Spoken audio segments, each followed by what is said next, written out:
At 11:43 on a stormy Friday night, rain pounded my windows like angry pebbles as my ex-fiance's little sister showed up on my porch.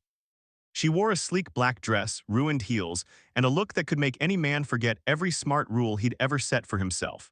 I opened the door and said the first dumb thing that came to mind. "Megan," she looked me up and down, rain dripping from her dark hair onto her collarbone, and gave a tired half-smile. "Good, you still remember my name. I was worried the breakup erased the whole family from your mind." That was Megan Ellis, soaked, shivering, clearly in some kind of trouble, yet still landing a perfect jab. "My name is Ben Carter. I'm 34, a residential contractor in Wilmington, North Carolina. For the past year, I'd been fixing kitchens, repairing porch rails, and trying hard to believe I'd fix my own life too. The truth was simpler and sadder. A year earlier, I had been engaged to Ashley Ellis, Megan's older sister. Ashley was polished, driven, and beautiful enough to make strangers hold doors open longer than needed. For a while, I thought we matched. Then I learned I was more like a fixer-upper project she kept tweaking. "Stand taller, Ben. Speak up at Dad's dinners, Ben. Don't wear work boots to brunch, Ben." By the time it ended, I felt like an empty house with nothing but bare studs left. Megan had always been the only one in that family who looked at me like I was already enough. That's exactly why I stayed away from her after the breakup. Because even before Ashley returned the ring, there had been quiet, dangerous moments with Megan. A shared laugh in the kitchen while the others argued politics, her hand brushing mine when she passed me a beer on her parents' dock. The night she found me hiding from our own engagement party in the garage and said, "You know, you don't have to audition for people who already bought tickets." I laughed then, but I never forgot it. Now here she stood on my porch in a storm strong enough to knock branches across the street, and every old warning bell inside me started ringing loud. "What happened?" I asked, stepping aside. "Come in," she paused at the doorway. Lightning flashed behind her, lighting her up in silver. For one silly second, she looked less like someone running from bad weather and more like someone the storm had sent straight to me. "My car slid into a ditch about half a mile back," she said. "Not too bad." "Well, bad enough that it's trying to join the drainage canal, but I'm okay. You drove in this mess. I didn't plan the thunderstorm, Ben." "No. But you sure seemed ready to fight it." Her mouth twitched. There it was, that old easy rhythm between us, too quick and too natural. I took her overnight bag and our fingers brushed. She felt ice cold. "Megan, I know," she said softly. "I should have called someone else." I closed the door behind her. The house fell quiet except for the rain, the wind, and the fridge humming against the flickering lights. "You called me?" "No," she looked down. "I drove here." That hit different. My house sat at the end of a quiet road lined with loblolly pines and old mailboxes. No one ended up here by mistake, especially not Megan Ellis, especially not at midnight in a storm like this. I grabbed a towel from the laundry room and handed it to her. "You're shaking." "I'm mad," she said, wrapping it around her shoulders. "At the weather, at myself." That answer made me pause. She glanced around my living room. I'd cleaned earlier, thank goodness, but it still looked like me.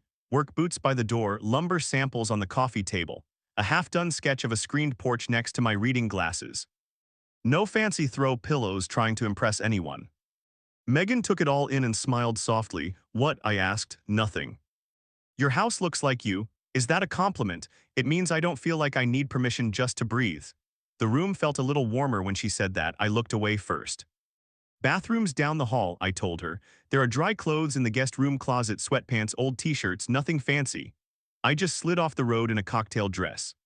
"Fancy left a long time ago." She started down the hall, then stopped and glanced back. "Ben, yeah, I'm sorry for showing up like this." I wanted to say it was fine, something polite and easy, but the rain hammered the roof, her mascara was smudged under one eye. And her voice sounded too careful. So I told the truth instead. "I'm not." Her lips parted just a little, then the power went out, the whole house dropped into darkness. Megan made a small sound, half surprise, half something else.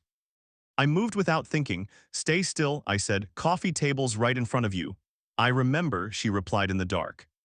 "You built it. You remember my coffee table." "I remember a lot of things I probably shouldn't." The storm filled the quiet after that. I found the flashlight in the kitchen drawer and turned it on. The beam caught her face, softer now in the shadows. Wet hair stuck to her cheeks. She looked tired, strong, beautiful, and way too close to someone I wanted to reach out and touch. I cleared my throat. "Go change." "I'll check the weather and see if the roads are clear." "They're not. You don't know that." I passed two flooded intersections, a fallen pine and one very grumpy possum. I know, I laughed despite myself. Her smile came easier this time, but it faded fast. I was at Ashley S., she said. There it was, the name we'd both been avoiding. My ex-fiancée, her sister, the woman who still sent Christmas cards to my mom like nothing had ever gone wrong. I kept my voice steady. Is she okay? Megan looked at me in a way I couldn't quite read. She's engaged again. The news landed, but not like I expected. No sharp pain, no jealousy, just a quiet, heavy feeling that it was really over. Oh, I said. Yeah, she tightened the towel around herself. Partly that. And the other part, she swallowed. For once she had no quick joke ready. I need dry clothes first. I nodded. Pushing her right then would have been wrong, and I needed a moment to remind myself she wasn't mine to question anyway. While she changed, I checked my phone. 1 week bar, flash flood warnings, road closures popping up everywhere. I tried texting a tow truck friend, but it wouldn't send. I stood in the kitchen with a flashlight, 2 candles, and a heart that clearly hadn't learned from the past. When Megan came back, she wore my old gray sweatshirt and a pair of drawstring pants rolled up at the ankles. The sweatshirt had my faded company logo on it, Carter Custom Homes. Seeing her in my clothes did unfair things to my breathing. She noticed, of course. Megan leaned against the doorway. You look worried. I'm trying not to be a bad guy. That sounds tiring. You have no idea. Her eyes held mine a beat too long. Then she walked barefoot into the kitchen, wet dress folded over her arm. Do you have tea? I've got coffee, beer, and the emergency hot chocolate my niece left last winter. Hot chocolate, she said. Obviously. I warmed milk on the gas stove while she sat at the small kitchen table. Thunder rolled overhead. Candlelight softened the edges of the night. It should have felt awkward. It should have felt wrong. Instead, it felt like the first real quiet either of us had found in a long time. I set the mug in front of her. She wrapped both hands around it and looked up. You always did this, made people feel safe without turning it into a big show.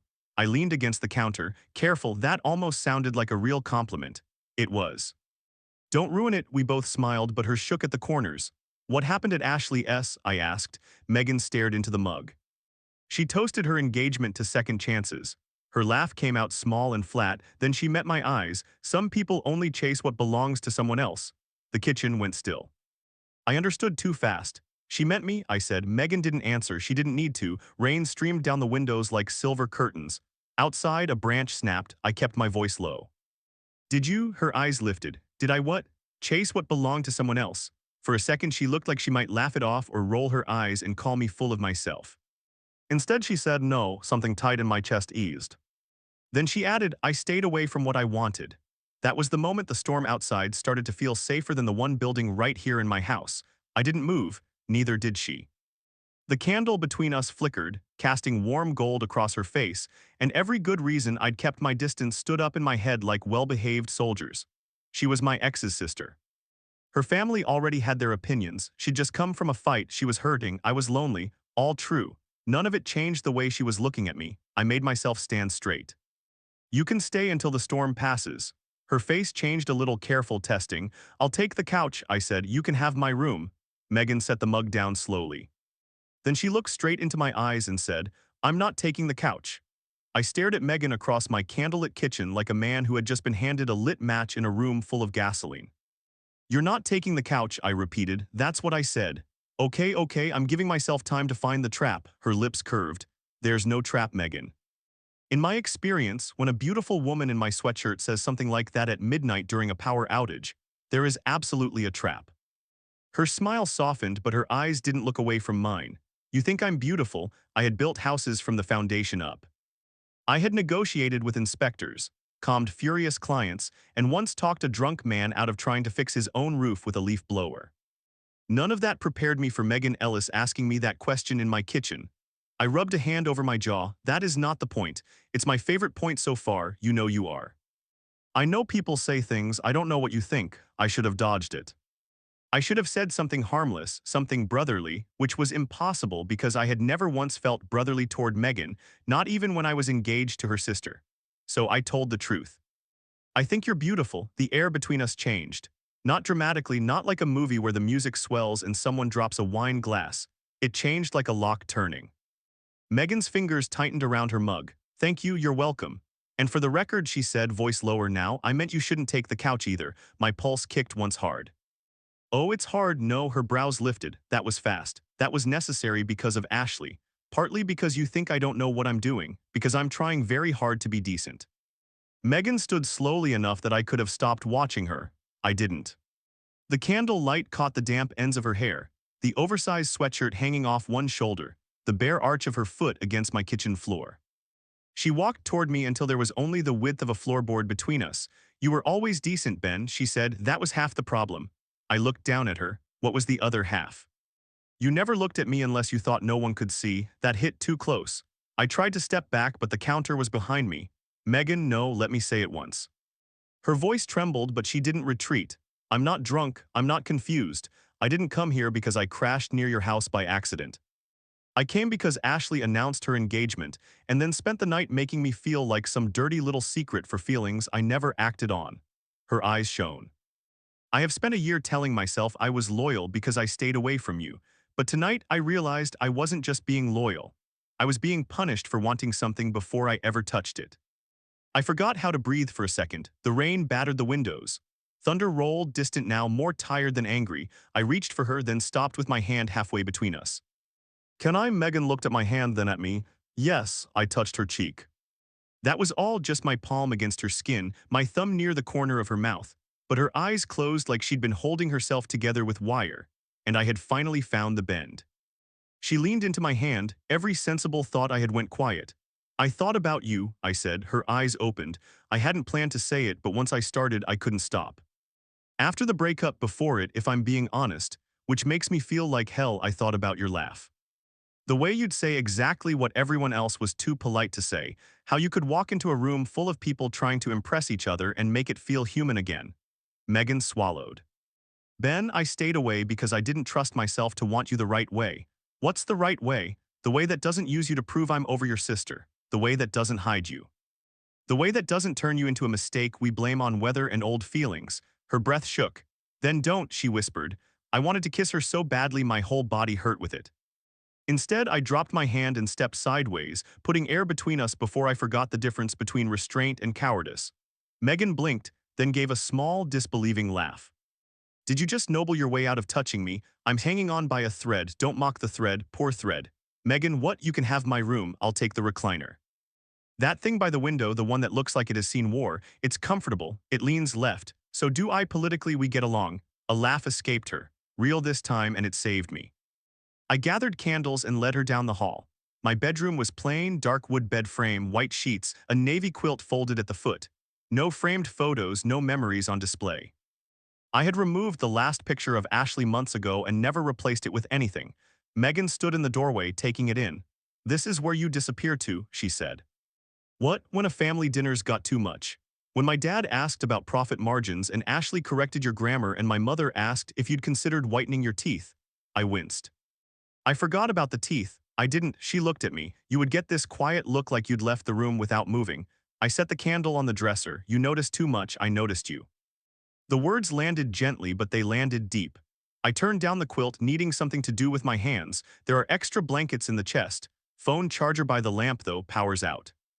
Bathroom's yours if you wanted to shower. But the water heater may not." "Ben," I stopped. She was closer again, not as close as the kitchen, close enough. "Stay for a minute." That was more dangerous than anything else she could have asked. Still, I sat on the edge of the bed. Megan sat beside me, leaving a careful few inches between us. The candle made shadows move along the walls. Outside, the storm softened into steady rain. "For the record," she said, "I don't want to be someone's revenge." "You're not." "I don't want to be a secret." "You wouldn't be." "I don't want you to wake up tomorrow and look at me like you regret being kind." I turned toward her. "Megan, kindness is letting you in from the rain. This is not that. What is it?" I looked at her mouth before I could stop myself. Her breath caught. "This is me choosing not to kiss you until I can do it in daylight," I said. "When you're not shaking from a fight and I'm not half out of my mind from seeing you in my clothes." Her smile was slow and devastating. "You're half out of your mind, more than half now." She leaned her shoulder into mine. Not a kiss, not a surrender, a choice. I let myself lean back. For a few minutes we sat there like that, shoulder to shoulder on my bed, saying nothing while the rain turned the world small around us. Then Megan slipped her hand into mine. I looked down. Her fingers were cold, but her grip was sure. "I can wait for daylight," she said. I laced my fingers through hers. "Good." She rested her head against my shoulder. "But for the record, I'm still not taking the couch." I laughed under my breath. No, I said and brought her knuckles to my mouth, pressing one careful kiss there. You're not. I did not sleep in my bed. I also did not sleep much in the recliner. The storm spent the night dragging tree limbs across the roof and rattling the windows. Every time the house groaned, I pictured Megan in the next room wrapped in my quilt, her hands still warm in my memory. At some point near dawn, the rain softened to a whisper. Then I smelled coffee. I opened one eye, the power was back. Pale gray light pushed through the living room curtains and my left shoulder had gone numb from the recliner's betrayal. In the kitchen, Megan was humming. That sound did something dangerous to me. It made the house feel less like a place I lived and more like a place someone might come home to. I stood, rolled my shoulder, and found her barefoot at the stove wearing my sweatshirt again, her hair piled messily on top of her head. She had located my coffee, my skillet, and apparently my emergency pancake mix. She glanced over as I entered. Good morning, noble thread. I leaned against the doorway. You're cooking. I'm thanking you with pancakes. Unless you'd prefer an interpretive dance, but I warn you, my ankle is still mad about the ditch. I looked down. You hurt your ankle, a little twist.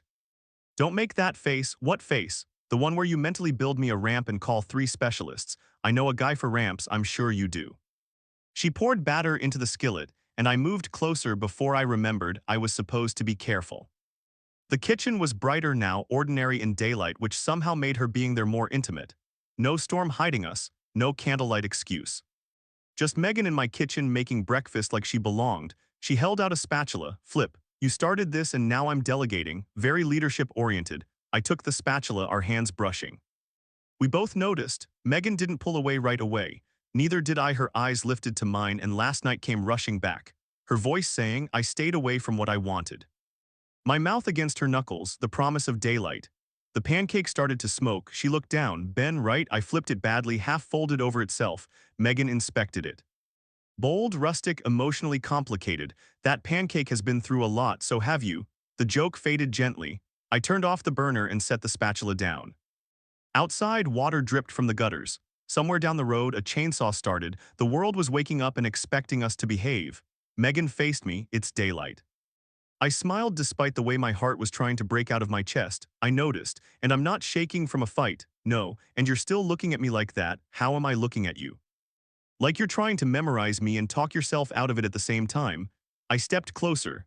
I'm done talking myself out of it. Her lips parted. I lifted my hand slowly, giving her every chance to move away. She didn't. She rose slightly on her toes before I even touched her, impatient and brave and so completely Megan that I almost laughed. Then I kissed her, not careful like her knuckles, not accidental, a real kiss. Her hands went to my chest, fingers curling in my t-shirt, and I felt the small sound she made more than heard it. I kept one hand at her waist, the other against her jaw, and kissed her like I had spent a year being sensible, and had finally decided sense could go stand outside in the rain.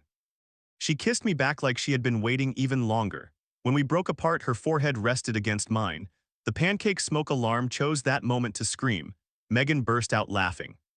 I reached up and hit the button with the practiced irritation of a man who cooked bacon too often. That, she said, still breathless, was either a warning or applause. Definitely applause for me, for both of us, team effort. She smiled, and for a second there was no Ashley, no family history, no storm damage, no ditch, just her fingers still gripping my shirt like she wasn't ready to let me go. I covered one of her hands with mine. I meant what I said last night. I won't hide you. Her smile faltered. That may get ugly, probably. My family can turn brunch into a war crime. I survived your mother's Easter seating chart. Barely. You sat beside Uncle Pete and his ferret stories. He was passionate. He had photos. I laughed, then sobered. I'm not saying it'll be simple. I'm saying I want to try in a way that doesn't make you feel like a secret. Megan searched my face. Try what? There it was. The step I could avoid or the one I could take. I slid my hand from her waist to her back and drew her closer. Us, her expression went still, almost fragile. Say that again, she whispered. Us, I said, if you want that. She looked down, and for one terrible second I thought I had misread everything. Then she laughed once, shaky and bright. Ben, I showed up at your house in a hurricane and refused the couch. Could have been about lumbar support. It was not about lumbar support, good to clarify. She leaned in and kissed me this time, shorter, sweeter, with a smile against my mouth. I want us, she said. My phone buzzed on the counter. We ignored it. It buzzed again. Megan closed her eyes. If that's a tow truck, I respect his timing but hate his soul. I glanced at the screen. Ashley. The name sat there between us like cold water. Megan saw it. Her hand slipped from my shirt, but I caught it before she could retreat completely. You don't have to answer, I said, I know. The phone stopped, then Megan's phone charging by the toaster lit up. Ashley again. Megan exhaled through her nose. She's probably realized I didn't go home. Do you want privacy? She shook her head. No, I'm tired of handling everyone alone, she answered on speaker before courage could change its mind. Megan, Ashley snapped, no greeting. Where are you? Megan's fingers tightened around mine. Safe. That's not an answer, it's the only one you're owed right now. A pause, then Ashley's voice sharpened. Are you with Ben? The kitchen went utterly quiet. Megan looked at me, not asking permission, offering me a place beside her. I nodded once, she lifted her chin. Yes. Ashley laughed, disbelieving and cruel. Wow. You couldn't even wait until after my engagement weekend. I felt Megan flinch and every protective instinct in me surged, but this wasn't mine to bulldoze. Megan spoke first. I waited for years, Ash. I waited through your engagement, your breakup, your new fiancé, and every little comment you made to make sure I knew my place. Megan, no, I didn't betray you. I stayed away from him when you were together. I stayed away after because I didn't want to hurt you, but you don't get to use my restraint as proof I'm guilty. Silence. I had never been prouder of anyone in my life. Ashley said, colder now. Ben, are you there? I looked at Megan, she nodded. I'm here, I said. Of course you are, I care about your sister, I said. That's not an apology. Megan's eyes flashed to mine. Ashley sucked in a breath. You two deserve each other. The call ended. For a moment, neither of us moved. Then Megan set the phone down with careful precision. Her face was pale, but her eyes were dry. Well, she said, that was awful. I tugged her gently towards me. Come here, she came without hesitation, wrapping her arms around my waist and pressing her cheek to my chest. I held her not as shelter from consequences, but as the man who had just chosen to stand in them with her. After a minute, she murmured, your pancake is ruined, I'm aware. I'm still hungry. I kissed the top of her head, then I'll make more. She tilted her face up. And after breakfast, I brushed my thumb over her cheek. After breakfast, we get your car. And after that, I kissed her softly because now I could. After that, I said, I take you on a real date. Megan smiled against my mouth. Good, she whispered. Because I'm wearing your sweatshirt and I expect to be courted properly. By noon, Megan's car had been pulled from the ditch, dripping mud like it had lost an argument with the earth. The tow driver, a broad man named Vic who had known me since I was 19, looked from Megan to me, then to my sweatshirt hanging off her shoulder. He grinned. I gave him cash and said not a word. Vic pocketed the money. I was born without words. Megan snorted. He's lying. Absolutely, Vic said, but I'm expensive, not reckless. Her car needed a new tire and probably an alignment, so Vic hauled it to his shop. That left Megan standing beside me on the wet shoulder of the road. The storm gone, the sky scrubbed clean, the whole world smelling world like pine needles and flooded ditches. She looked at the muddy tracks her tires had carved into the grass. I really committed to that exit. You avoided a fallen branch. I also introduced my bumper to a culvert. Relationships are complicated. She looked up at me. Speaking of, my chest tightened. The call with Ashley still sat between us, not as a wall but as a bruise. Megan had been quiet in the truck on the way over, her fingers laced with mine across the bench seat. Every few minutes, she'd squeeze like she was checking that I was still there. I squeezed back every time. Now she turned fully toward me. I meant what I said in your kitchen, so did I. I know, but saying yes to us when it's just pancakes and kissing is different from saying yes when my mother starts calling you a midlife crisis. I'm 34. She won't care. She rounds people emotionally. I laughed despite myself. Megan smiled. Then the smile faded. I don't want you dragged back into my family's mess. I stepped closer. Megan, I was engaged to your sister. I've already been to the center of the maze. There was a cheese plate and your father asking about my credit score. That was one time. It was during Grace. She covered her face, laughing. I forgot that. I didn't. Her hands dropped and she looked at me with something soft and scared. I don't want to be another hard thing in your life. I took her hand. You're not hard. Her brows lifted. You know what I mean? I truly enjoy watching you panic. I'm serious. I threaded my fingers through hers. Hard was trying to become someone else so I could be loved. This standing here with you, muddy shoes and family fallout and all, this feels like finally telling the truth. Her eyes shone in the bright after-storm light. Ben, she whispered. I brushed my thumb over her knuckles. You said you expected to be courted properly. I did, so let me right now. Right now, she looked down at her bare legs under my borrowed sweatshirt and rolled sweatpants. I'm dressed like a raccoon who made one bad decision. A beautiful raccoon. You really know how to make a woman swoon. I have layers. I drove her to a little seafood place on the water that had somehow survived the storm with power and an open sign. We sat outside because the sun had come out and everything sparkled like the world was apologizing for last night. Megan ordered hush puppies and sweet tea. I ordered shrimp tacos. We shared both because she stole one of my tacos and then informed me sharing was romantic. That's theft, I said. It's courtship, keep up. Her foot brushed mine under the table. Maybe it was accidental. Then she did it again, not accidental. I looked at her over the rim of my glass. Your trouble, I'm delightful. You drove into a ditch and hijacked my sweatshirt. And yet you invited me to lunch. What does that say about you? That I'm vulnerable to excellent cheekbones and poor boundaries. She laughed and the sound opened something in me. This was what I'd wanted and not let myself imagine. Megan in daylight teasing me across a table, wind lifting strands of hair around her face. Her knee occasionally bumping mine like a secret we were allowed to have. Except I didn't want secrets anymore. I reached across the table and took her hand. She glanced down then back up. Public hand-holding, reckless I know, at least buy me dessert before you ruin my reputation. I planned to, her smile went slow, did you? Yes, what else did you plan? I held her gaze to kiss you by the railing after lunch. Her cheeks turned pink. Megan Ellis, who could stare down her entire family, blushed because I told her I wanted to kiss her. I nearly forgot my own name. She leaned forward. That sounds like a strong plan. It has permits. Of course it does. After lunch, we walked along the dock. The river was high and brown from the storm, carrying leaves and broken twigs toward the inlet. Boats knocked softly against their slips. The air was warm enough that Megan pushed up the sleeves of my sweatshirt, revealing her slim wrists. At the end of the dock, she leaned against the railing. This almost feels normal. It can be. Kenneth stood beside her, not easy but normal. Yes, she looked out at the water. Ashley texted me. My stomach dipped. When, during lunch, I didn't answer. What did she say? Megan handed me her phone. Ashley's message was short. You're humiliating yourself and me. Anger moved through me, hot and immediate. But Megan was watching my face and I refused to let Ashley become the center of our first date. I gave the phone back. What do you want to do? Part of me wants to explain until she understands. And the other part is tired of begging people to believe I'm not awful. I turned toward her. Then don't beg, she swallowed. What if everyone thinks she's right? Then everyone is wrong. You make it sound simple. No, I make it sound survivable. Megan's eyes searched mine. I stepped closer slowly until the toes of my boots nearly touched her borrowed sneakers. I'm not choosing you because you're convenient. I'm not choosing you because you're easy. You're definitely not careful, I smiled.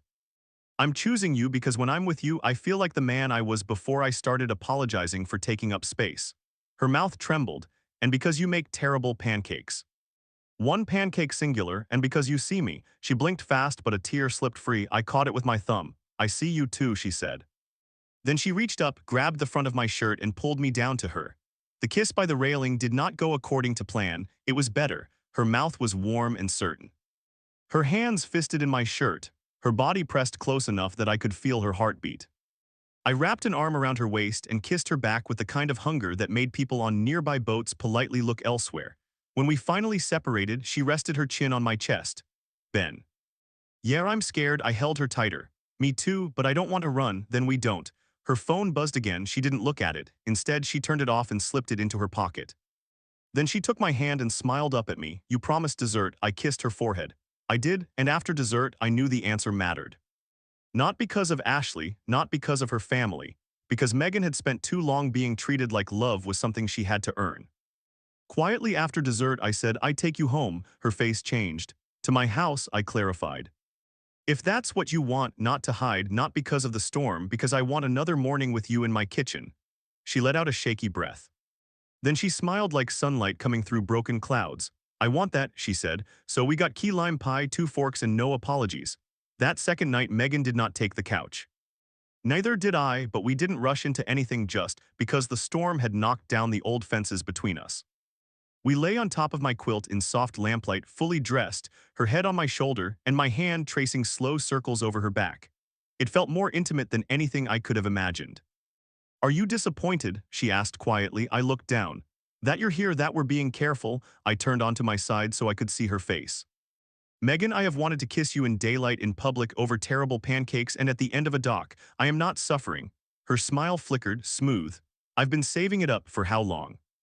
I brushed a strand of hair from her cheek, longer than I'm proud of. She caught my wrist and kissed my palm. For what it's worth, I don't think love always arrives politely. My chest tightened. Love. She heard herself say it.